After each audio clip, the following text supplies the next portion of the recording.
السلام عليكم ورحمة الله وبركاته. الحمد لله والصلاة والسلام على رسول الله وعلى آله وصحبه الفائزين بالله أما بعد. സഹോദരങ്ങളെ, ശ്രീനാരായണീയ ഖുർആൻ വ്യാഖ്യാനത്തിൽ അതിൻ്റെ രണ്ടാം വാള്യത്തിൽ ആലി ഇമ്രാൻ, ഖുർആനിൻ്റെ മൂന്നാമത്തെ അധ്യായമായ ആലി ഇമ്രാനിൻ്റെ തുടക്കം, അത് അലിഫ് ലാം മീം അല്ലാഹു ലാ ഇലാഹ ഇല്ലാഹു വൽ ഹയ്യുൽ ഖയ്യൂം എന്നാണ്. ഇവിടെ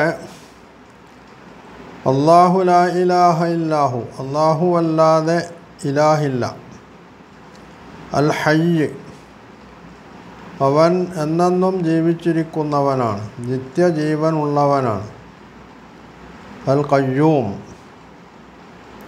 സർവം നിയന്ത്രിക്കുന്നവനുമാണ്. ഇവിടെ ഈ ശ്രീനാരായണീയ ഖുർആൻ പരിഭാഷയിൽ കൊടുത്തിട്ടുള്ള അർത്ഥം അൽ ഹയ്യ് എന്നതിന് നിത്യജീവൻ എന്നാണ്. നിത്യജീവൻ എന്ന് അറബിയിൽ പറയണമെങ്കിൽ അൽ ഹയാത്തുൽ അബദിയ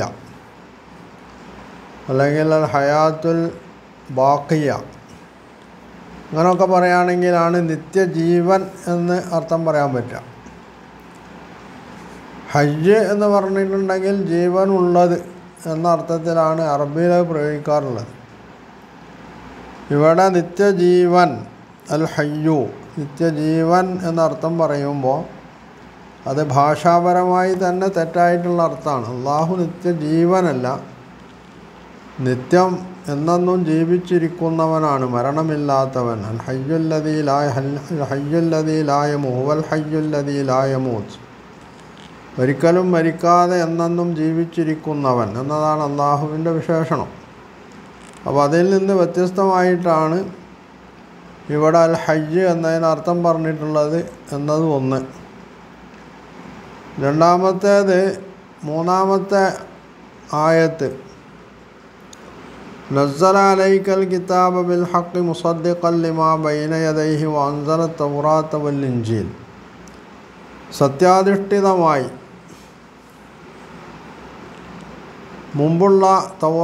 മുമ്പുള്ളതിനെ സത്യപ്പെടുത്തും വിധം നിനക്ക് ഈ കിതാബ് അവതരിപ്പിച്ചിട്ടുണ്ട് അല്ലാഹു. അവനാണ് നിനക്ക് ഈ കിതാബ്, ഈ ഗ്രന്ഥം അല്ലെങ്കിൽ ഈ വേദം അവതരിപ്പിച്ചിട്ടുള്ളത്.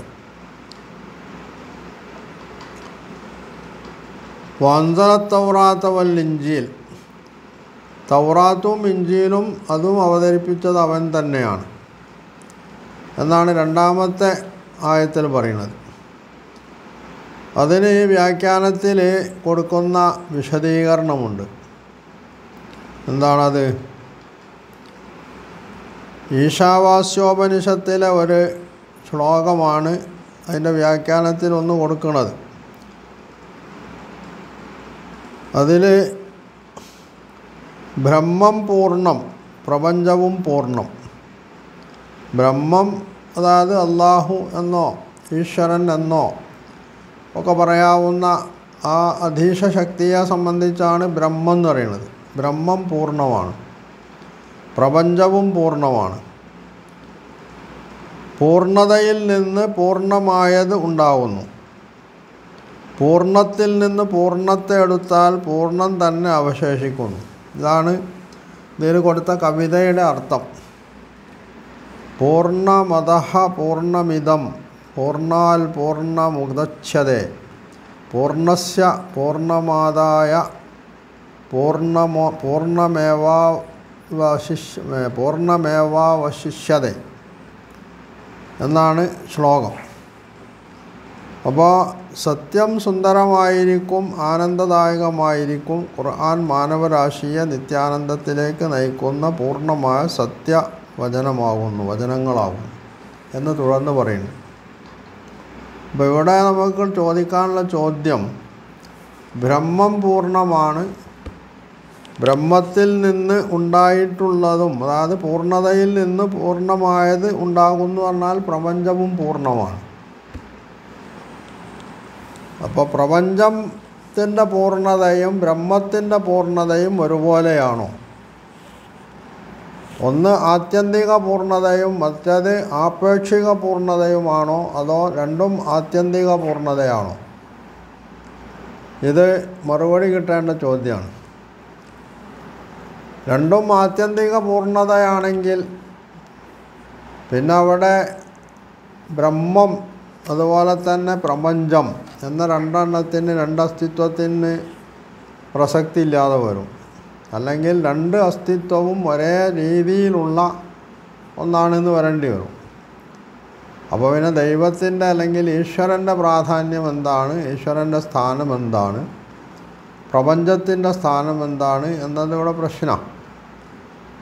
യഥാർത്ഥത്തിൽ ഈ ഈശാവാസ്യോപനിഷത്തിലെ ഈ ശ്ലോകം എന്തിനെ കുറിക്കുന്നു എന്ന് ചോദിച്ചാൽ ഇത് അദ്വൈതത്തെയാണ് കുറിക്കുന്നത്. അതായത് ഖുർആനിൻ്റെ വ്യാഖ്യാനം എന്ന നിലയ്ക്ക് അദ്വൈതം കടത്തിക്കൊണ്ട് വരാനുള്ള ഉദ്ദേശപൂർവമായിട്ടുള്ള ശ്രമത്തിൻ്റെ ഭാഗമായിട്ടാണ് ഈ ഈശാവാസ്യോപനിഷത്തിലെ ഈ ശ്ലോകം ഈ ആയത്തിൻ്റെ വിശദീകരണത്തിൽ കൊടുത്തിട്ടുള്ളത്. അപ്പോൾ കാലികം അല്ലെങ്കിൽ മാനവിക വ്യാഖ്യാനം എന്ന് പറയുമ്പോൾ അതുകൊണ്ട് അർത്ഥമാക്കുന്നത് മാനവികം എന്നിവിടെ സംഘപരിവാറുകാർ പറയാറുണ്ട്. സംഘപരിവാറുകാരുടെ മാനവികത എന്താണെന്ന് നമുക്കറിയാം. ഈ മാനവികതയാണ് യഥാർത്ഥത്തിൽ ഈ ശ്രീനാരായണീയ വ്യാഖ്യാനത്തിലും എടുത്തുദ്ധരിക്കുന്നത് അല്ലെങ്കിൽ പറയുന്നത് എന്നുള്ളതാണ് വസ്തുത. അപ്പോൾ ഇവിടെ മാനവികത പറയുമ്പോൾ യഥാർത്ഥത്തിൽ ഖുർആൻ അവതരിച്ചിട്ടുള്ളത് മുഹമ്മദ് നബി സല്ലല്ലാഹു അലൈഹി വസല്ലമക്കാണ്. ഖുർആൻ വിവരിക്കേണ്ടത് മുഹമ്മദ് നബിയാണ് എന്ന് ഖുർആൻ തന്നെ വ്യക്തമായി പറഞ്ഞിട്ടുള്ളതാണ്. വനസ്സൽനാ അലൈക ദിക്റ ലിതുബയ്യിന ലിന്നാസി മാ നുസില ഇലൈഹിം. നിനക്ക് നാം ഈ ദിക്ർ അവതരിപ്പിച്ചു തന്നത് നീയാണ് അത് വിശദീകരിക്കേണ്ടത്. ജനങ്ങൾക്ക് എന്താണോ അവതരിച്ച് കിട്ടിയത് അത് വിശദീകരിക്കേണ്ടത് നീയാണ് എന്നാണ് ഖുർആൻ പറഞ്ഞത്. പക്ഷേ നമ്മളുടെ വ്യാഖ്യാതാവിന് നബി സല്ലല്ലാഹു അലൈഹി വസല്ലമ നൽകിയ വ്യാഖ്യാനം പറ്റൂല. അതുപോലെ തന്നെ സഹാബിമാർ തൊട്ട് ഇന്നേ വരെയുള്ള മുസ്ലിം പണ്ഡിതന്മാർ നൽകിയ വ്യാഖ്യാനം മൂപ്പർക്ക് സംഗതമല്ല, സ്വീകാര്യമല്ല. മൂപ്പർക്ക് സ്വീകാര്യമായിട്ടുള്ളത് മുനിമാർ അല്ലെങ്കിൽ ഹൈന്ദവ ധർമ്മത്തിലൂടെ വരുന്ന അദ്വൈതത്തെ ന്യായീകരിക്കുന്ന വ്യാഖ്യാനങ്ങളാണ്. അപ്പോൾ ഇത് എന്താണ് രോഗം എന്നുള്ളത് മനസ്സിലാക്കാൻ വലിയ പ്രയാസമില്ല എന്നതാണ് വസ്തുത. ഇനി തുടർന്ന് നമ്മൾ വായിക്കുമ്പോൾ പൂർവ്വവേദങ്ങളെ സത്യപ്പെടുത്തുന്നു എന്ന് പറഞ്ഞു. മുസദ്ദിഖൻ ലിമാ ബൈന യദൈഹി. ഈ വേദത്തിൻ്റെ മുമ്പുള്ളത് എന്ന് പറഞ്ഞാൽ പൂർവ്വവേദത്തെ സത്യപ്പെടുത്തിക്കൊണ്ടാണ് ഈ വേദം അവതരിപ്പിച്ചിട്ടുള്ളത് എന്നതിനെ സംബന്ധിച്ച് പറയുന്നത്, ഒരു വേദം അവതരിക്കുന്നതോടെ അതിനു മുമ്പുണ്ടായിരുന്ന വേദങ്ങൾ ശക്തിപ്പെടുന്നു. വേദങ്ങൾ പരസ്പരം ദുർബലപ്പെടുത്തുകയില്ല, വേദങ്ങൾ കാലഹരണപ്പെടുകയുമില്ല എന്ന് പറഞ്ഞാൽ മൂപ്പരുടെ നേരത്തെ മൂപ്പർ പറഞ്ഞുകൊണ്ടിരിക്കുന്ന സംഗതിയാണ്. ഏത് വേദമനുസരിച്ചും ജീവിക്കാം, അല്ലെങ്കിൽ ഏതൊരു വേദത്തിൻ്റെയും ആളുകൾ ആ വേദമനുസരിച്ചാണ് ജീവിക്കേണ്ടത്, മറ്റൊരു വേദത്തിൻ്റെ ആളുകളായി മാറേണ്ടതില്ല എന്നതാണ് മൂപ്പരുടെ കാഴ്ചപ്പാട്. മൂപ്പർ പ്രചരിപ്പിച്ചു കൊണ്ടിരിക്കുന്ന ഖുർആൻ്റെ വിശദീകരണവും അത് തന്നെയാണ്. അപ്പോൾ സ്വാഭാവികമായിട്ട് ഇവിടെ ഒരു ചോദ്യമുണ്ട്, എന്തിനാണ് ഖുർആൻ അവതരിച്ചത്? പൂർവ്വവേദങ്ങൾ അതിൻ്റെ ശരിയായ രൂപത്തിൽ നിലനിലുണ്ടായിരുന്നു എന്നതാണല്ലോ ഇദ്ദേഹത്തിൻ്റെ വാദം. അങ്ങനെയാണെങ്കിൽ എന്തിനാണ് വിശുദ്ധ ഖുർആൻ അള്ളാഹു അവതരിപ്പിച്ചത്? പൂർവ്വവേദങ്ങളെ സത്യപ്പെടുത്തുന്ന വേദം എന്തിനല്ലാഹു അവതരിപ്പിച്ചു എന്നൊരു ചോദ്യമുണ്ട്. ഈ ചോദ്യത്തിന് എന്താവണോ മറുപടി നമ്മൾക്കത് പ്രതീക്ഷിക്കാം. പക്ഷെ അതേ അവസരം തന്നെ ഈ പൂർവ്വവേദങ്ങളുടെ ഭാഷയെ സംബന്ധിച്ചും മൂപ്പർക്ക് നല്ല പിടിപാടുണ്ട്. എന്താണ്? സുറിയാനി ഭാഷയിലാണ് തൗറാത്ത് അവതരിച്ചിട്ടുള്ളത്. സുറിയാനിയും ഹിബ്രുവും ഒന്നാണോ എന്നുള്ളത് വേറെ മനസ്സിലാക്കേണ്ട ഒരു സംഗതിയാണ്. ഹിബ്രു ഭാഷയും സുറിയാനി ഭാഷയും തമ്മിൽ സ്വല്പം വ്യത്യാസമുണ്ട് എന്നതാണ് നമ്മൾ പൊതുവിൽ മനസ്സിലാക്കിയിട്ടുള്ളത്. രണ്ടും രണ്ട് ഭാഷയാണ്. അറബി, ഹിബ്രു, സുറിയാനി ഇതൊക്കെ സെമിറ്റിക് ഭാഷാ വർഗങ്ങളിൽപ്പെട്ടതാണ്. ഈ ഭാഷകൾ തമ്മിലൊക്കെ അല്പസ്വല്പമൊക്കെ വ്യത്യാസമുണ്ട്. തൗറാത്ത് അവതരിച്ചിട്ടുള്ളത് ഹിബ്രു ഭാഷയിലാണ് എന്നതാണ് നമ്മൾ മനസ്സിലാക്കിയിട്ടുള്ളത്. ആട്ടെ, അത് സുറിയാനിയിലാണ് എന്ന് നമ്മൾ സങ്കല്പിക്കാം. എന്നാലും അത് സെമിറ്റിക് വർഗത്തിൽപ്പെട്ടൊരു ഭാഷയാണ് എന്ന് വെക്കാം. എന്നാൽ ഇഞ്ചീൽ അവതരിച്ചിട്ടുള്ളതോ, വിശുദ്ധ ഖുർആൻ പറഞ്ഞത് വമാ അർസൽനാ മിർ റസൂലിൻ ഇല്ലാ ബിലിസാനി ഖൗമിഹി, ഒരു പ്രവാചകനെയും അദ്ദേഹത്തിൻ്റെ ഭാഷയിലല്ലാതെ നമ്മൾ നിയോഗിച്ചിട്ടില്ല, അദ്ദേഹത്തിൻ്റെ ജനതയുടെ ഭാഷയിലല്ലാതെ. ഇവിടെ ഈസാ നബി അലൈഹിസ്സലാമിനാണ് ഇഞ്ചീൽ അവതരിച്ചിട്ടുള്ളത്. യെരൂശലമിലെ അല്ലെങ്കിൽ ഫലസ്തീനിലെ യഹൂദന്മാർ ഉപയോഗിച്ചിരുന്ന ഭാഷ ഗ്രീക്കായിരുന്നുവോ? ഇത് യഥാർത്ഥത്തിലൊരു പുതിയ അറിവാണ്. അപ്പോൾ ഇഞ്ചീൽ അവതരിച്ചിട്ടുള്ളത് ഗ്രീക്ക് ഭാഷയിൽ, യൂനാനി ഭാഷയിലാണ് എഴുതിയിട്ടുള്ളത്. യൂനാനി ഭാഷ പറഞ്ഞാൽ ഗ്രീക്ക് ഭാഷ. അപ്പോൾ ഗ്രീക്ക് ഭാഷയിലാണ് ഇഞ്ചീൽ അവതരിച്ചിട്ടുള്ളത് എന്ന് പറയണമെങ്കിൽ ഈസാ നബി അലൈഹിസ്സലാമിൻ്റെ ഭാഷ യൂനാനിയായിരുന്നു, ഗ്രീക്ക് ഭാഷയായിരുന്നു എന്ന് തെളിയിക്കപ്പെടേണ്ടതുണ്ട്. യഥാർത്ഥത്തിൽ യഹൂദന്മാരുടെ ഭാഷ തന്നെയാണ് ഈസാ നബിയുടെയും ഭാഷ. കാരണം ഈസാ നബി അലൈഹിസ്സലാം യഹൂദ സമൂഹത്തിലാണ് ജനിച്ചിട്ടുള്ളത്. അദ്ദേഹം അള്ളാഹുവിനാൽ നിയുക്തനായ പ്രവാചകനായി വരുന്നത് തൗറാത്ത് നിയമങ്ങൾ പുനഃസ്ഥാപിക്കാൻ, എന്നാൽ അതോടൊപ്പം തന്നെ അതിൽ ചില ഭേദഗതികൾ വരുത്താനാണ്. ഇവിടെ വാദം എന്താണ്? പൂർവ്വവേദം കാലഹരണപ്പെടുന്നില്ല, അതിൽ മാറ്റം വരികയില്ല എന്നാണല്ലോ.